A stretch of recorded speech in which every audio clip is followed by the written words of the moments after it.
What do you see is the biggest mistake that so many people make when it comes to the interior design of their property, and what sort of advice could you pass on? The biggest mistake that I see people making is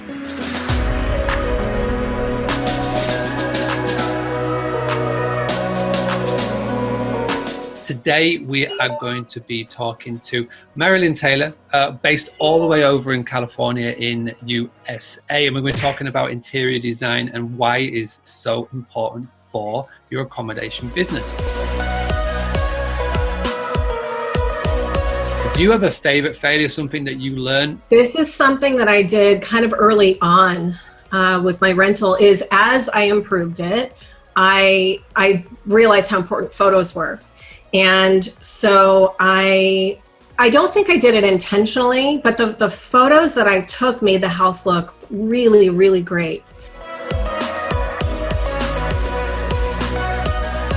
So I bought my first vacation rental there. I had owned some other just standard rentals before that, but I wanted to get into this vacation rental thing. And so some friends of ours were selling a house. I got a great deal, and I had my first house in Eastham. I don't think I did it intentionally, but the photos that I took made the house look really, really great.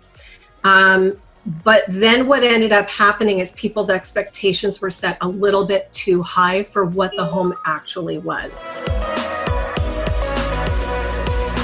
I started to get some negative reviews as a result. And that was, for me, a huge, huge learning lesson that you can't go over the top in making your house look like something it's not.